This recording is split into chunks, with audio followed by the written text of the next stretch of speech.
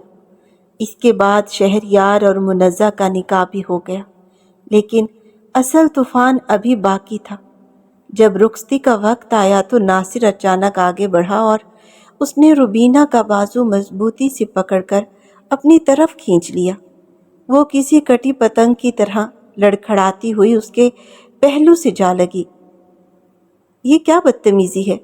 یہ منظر دیکھ کر سکندر شاہ اور شہریار شاہ دونوں غصے سے بھر گئے تھے۔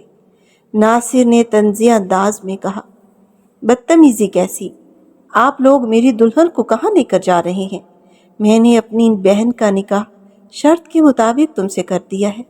سکندر شاہ آگے بڑھے، میں نے ابھی صرف اپنی بیٹی کا نکاح کیا ہے۔ جب تک وہ 18 سال کی نہیں ہو جاتی اس کی رخصتی نہیں ہوگی۔ انہوں نے نہایت غضبناک لہجے میں کہا۔ ناصر ہنسا، جب نکاح ہو سکتا ہے تو رخصتی بھی اسی وقت ہو سکتی ہے۔ آپ منزہ کو لے جا سکتے ہیں لیکن روبینہ کو نہیں لے جا سکتے۔ روبینہ مسلسل اس کی مضبوط گرفت سے اپنی کلائی چھڑوانے کی کوشش کر رہی تھی۔ بابا پلیز، مجھے اس شخص کے ساتھ نہیں رہنا، مجھے اپنے ساتھ لے کر جائے، مجھے نہیں رہنا اس کے ساتھ۔ اس کی سسکیاں ہر سننے والے کے دل کو چیر رہی تھی۔ مگر اب ناصر قانونی طور پر اس کے تمام حقوق اپنے نام کر چکا تھا۔ چاہ کر بھی سکندر شاہ اور ریحان شاہ کبھی کچھ نہیں کر سکتے تھے۔ یہ منظر دیکھ کر ریحانہ بیگم پھٹ پڑی، یہ انسان نہیں جلاد ہے۔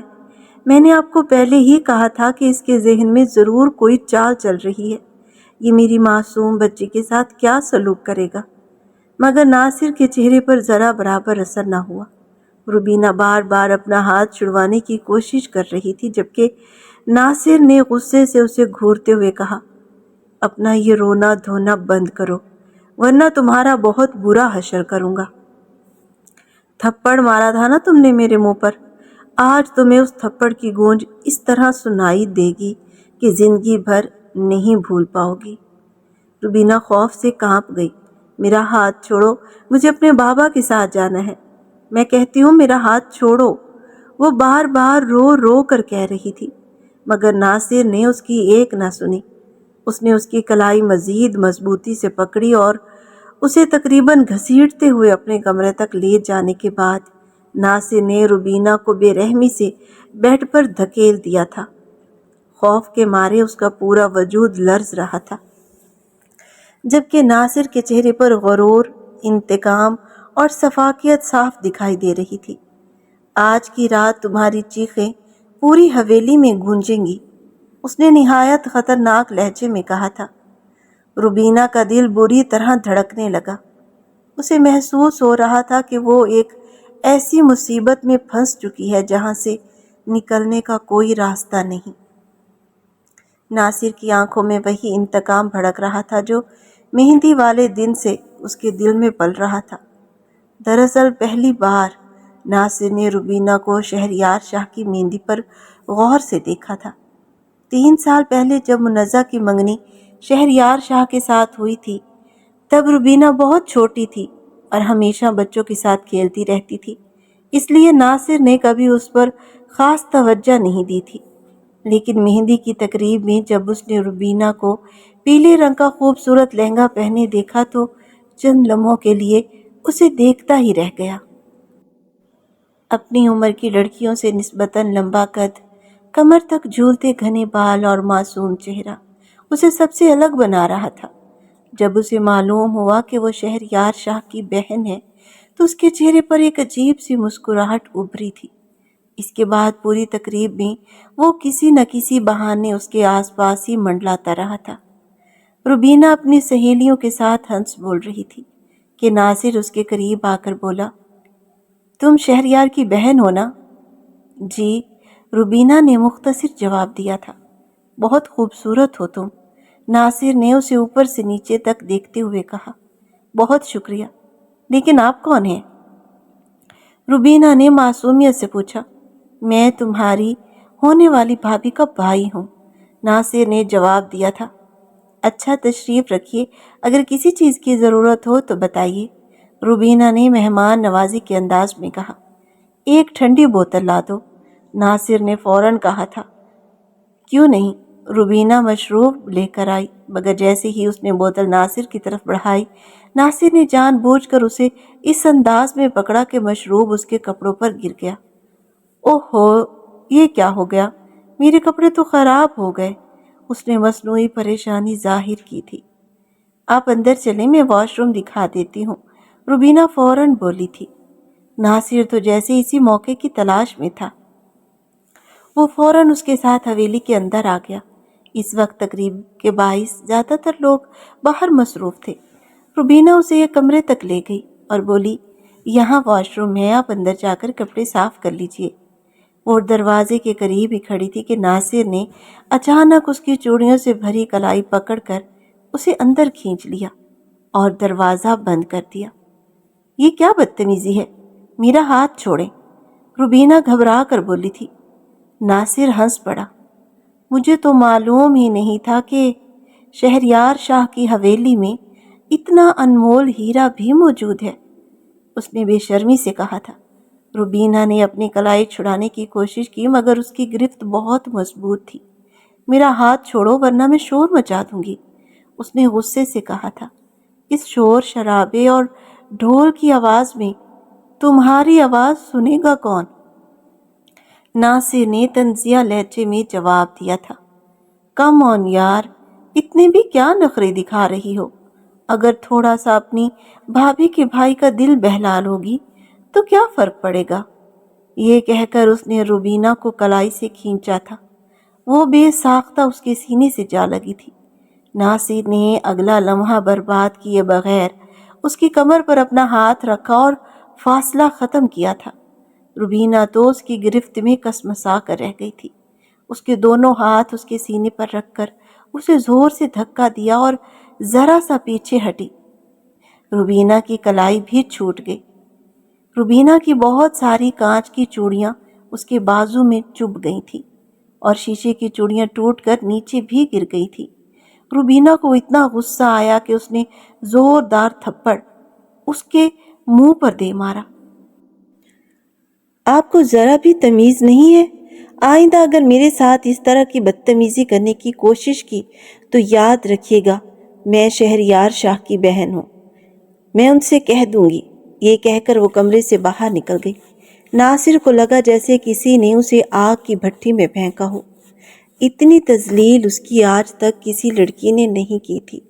وہ تو گاؤں کی جس لڑکی کو چاہتا تھا اپنے کمرے کی زینت بنا لیتا تھا۔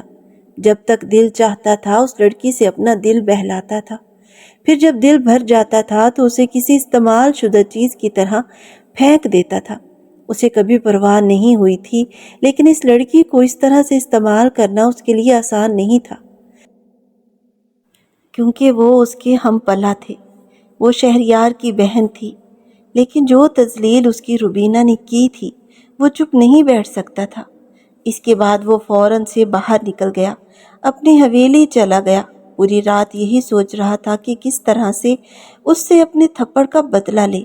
پہلے سوچا کہ شادی کے بعد اسے غنڈوں کے ذریعے اٹھوا لے گا اور تھپڑ کا بدلہ لے گا اور اسے کسی فالتو چیز کی طرح استعمال کر کے پھینک دے گا، لیکن پھر سوچا کہ نہیں، اس لڑکی کو تو وہ تمام عمر سزا دے گا، اس کی زندگی کو اذیتوں سے بھر دے گا، اور اس کے لیے ضروری تھا کہ وہ اس سے نکاح کرتا۔ وہ جانتا تھا کہ شہریار شاہ اپنی عزت کی خاطر اس وقت کچھ بھی کرنے کو تیار ہو جائے گا، لیکن اس نے یہ شرط رکھی تھی، اپنی بہن کا نکاح تب تک نہیں دے گا جب وہ شہریار اپنی بہن کا نکاح اس کے ساتھ نہیں کرے گا، اور اس کی یہ شرط مان بھی لی گئی تھی، اور یوں اس کا نکاح روبینہ سے ہو گیا۔ اب جب وہ روبینہ کو زبردستی اپنے کمرے میں لے آیا تھا تو اس کے دل میں برسوں کی ضد، غصہ اور انتقام اکٹھا ہو چکے تھے۔ آج تمہیں پتہ چلے گا کہ کسی کی انا کو للکارنے کا انجام کیا ہوتا ہے۔ اس نے سخت لہجے میں کہا۔ روبینہ اس کے سامنے ہاتھ جوڑ رہی تھی۔ مجھے میرے بابا کے پاس جانے دو، میں آئندہ کبھی تم سے نہیں الجھوں گی، نہ تمہیں کچھ کہوں گی۔ وہ تھپڑ بھی مجھ سے انجانے میں لگ گیا تھا، پلیز مجھے معاف کر دو۔ مگر ناصر کے دل میں رحم نام کی کوئی چیز باقی نہیں رہی تھی۔ اس کے الفاظ اور انداز روبینہ کے خوف میں مزید اضافہ کر رہے تھے۔ کمرے میں پھیلی ہوئی خاموشی اور تنہائی اسے اور زیادہ ڈرا رہی تھی۔ اسی دوران روبینہ کی نظر سائیڈ ٹیبل پر رکھے شیشے کے گلدان پر پڑی۔ خوف زدہ ہونے کے باوجود اس کے اندر اپنی حفاظت کی ایک آخری امید جاگ اٹھی تھی۔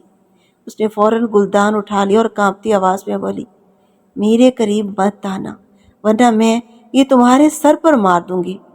ناصر نے تمسخر سے ہنستے ہوئے کہا، تم میں اتنی ہمت نہیں ہے۔ لیکن اگلے ہی لمحے جب وہ اس کی طرف بڑھا تو روبینہ نے پوری قوت سے گلدان اس کی طرف دے مارا۔ ناصر کو اس حرکت کی بالکل توقع نہیں تھی۔ شیشے کا بھاری گلدان اس کے سر سے ٹکرایا تو وہ لڑکھڑا گیا۔ اس نے فوراً اپنا سر پکڑ لیا، مگر جب ہاتھ ہٹایا تو انگلیوں پر خون دیکھ کر اس کا غصہ اور بڑھ گیا۔ اب تو میں تمہیں بالکل نہیں چھوڑوں گا، وہ دھاڑا۔ مگر اس لمحے روبینہ بھی خوف کے ساتھ ساتھ اپنی جان بچانے کی جدوجہد میں تھی۔ ناصر جیسے ہی دوبارہ اس کی طرف بڑھا، اس نے خود کو بچانے کے لیے بار بار گلدان سے وار کیے۔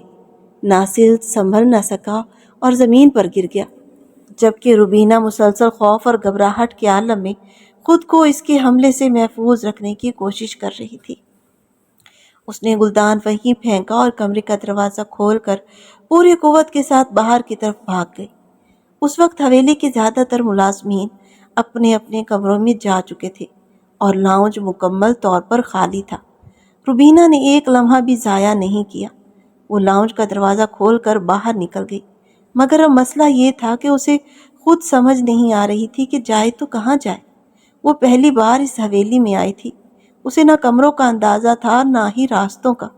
خوف کے عالم میں وہ بس ایک ہی کوشش کر رہی تھی کہ کسی طرح ناصر کی پہنچ سے دور ہو جائے۔ بھاگتے بھاگتے وہ حویلی کے پچھلے حصے میں جا پہنچی، جہاں پارکنگ ایریا میں کئی گاڑیاں کھڑی تھی۔ اس کی نظریں بے چینی سے کسی محفوظ جگہ کو تلاش کر رہی تھی۔ اچانک اس نے ایک گاڑی کی ڈگی کھلی دیکھی۔ اس نے فوراً ادھر ادھر دیکھا اور اگلے ہی لمحے ڈگی کے اندر گھس کر خود کو بند کر لیا۔ اس کا دل اتنی شدت سے دھڑک رہا تھا کہ اسے محسوس ہو رہا تھا کہ اس کی دھڑکنوں کی آواز باہر تک جا رہی ہو۔ اس نے اپنے منہ پر ہاتھ رکھ لیا تاکہ اس کی سسکیوں کی آواز کسی تک نہ پہنچ سکے۔ آنسو مسلسل اس کے رخساروں پر بہہ رہے تھے۔ اسے سمجھ نہیں آ رہی تھی کہ آخر ناصر اس کی زندگی تباہ کر کے کیا حاصل کرنا چاہتا تھا۔ چند ہی لمحوں بعد باہر قدموں کی آواز سنائی دی۔ ناصر تیزی سے چلتا ہوا پارکنگ تک آیا اور چوکیدار سے بولا، کیا تم نے یہاں سے روبینہ کو جاتے ہوئے دیکھا ہے؟ چوکیدار نے حیرت سے اس کی طرف دیکھا۔ نہیں صاحب، میں نے تو نہیں دیکھا۔ رات کافی گہری ہو چکی تھی اور چوکیدار بھی نیم غنودگی میں تھا، اس لیے اس کی نظر روبینہ پر نہیں پڑی تھی۔ ویسے بھی روبینہ گاڑی کی ڈگی میں چھپی ہوئی تھی، اس لیے کسی کو اس کے وہاں ہونے کا اندازہ نہیں ہو سکتا تھا۔ ناصر نے غصے سے دانت پیسے اور بلند آواز میں بولا، جلدی سے ڈرائیور کو بلاؤ اور گارڈ سے کہو پورے گھر کی تلاشی لیں، مجھے روبینہ ہر حال میں چاہیے۔ یہ کہتے ہوئے وہ غصے سے گاڑی کا دروازہ کھول کر بیٹھ گیا، جس کی ڈگی میں روبینہ چھپی ہوئی تھی۔ روبینہ کی تو گویا جان ہی نکل گئی۔ اس نے فوراً اپنے منہ پر ہاتھ رکھ لیا، سانس تک روکنے کی کوشش کرنے لگی۔ اسے ڈر تھا کہ اگر ذرا سی بھی آواز نکل گئی تو ناصر اسے ڈھونڈ لے گا۔ کچھ دیر بعد ڈرائیور آ گیا اور اس نے ڈرائیونگ سیٹ سنبھال لی۔ گاڑی حویلی سے نکل کر سنسان سڑکوں کی طرف بڑھنے لگی۔ ناصر مسلسل باہر نظریں دوڑا رہا تھا، کبھی ایک گلی میں جاتا کبھی دوسری گلی میں، مگر ہر طرف خاموشی اور ویرانی تھی۔ ڈرائیور نے ریئر ویو میرر میں اسے دیکھا اور بولا، صاحب جی، آپ کو ہسپتال لے چلوں؟ آپ کے سر سے کافی خون بہہ رہا ہے۔ ناصر نے خون آلودہ آنکھوں سے اسے گھورا، جتنا کہا ہے اتنا کرو، گاڑی کی رفتار بڑھاؤ اور اگر کہیں کوئی لڑکی بھاگتی یا چھپتی ہوئی نظر آئے تو فوراً گاڑی ادھر موڑ دینا۔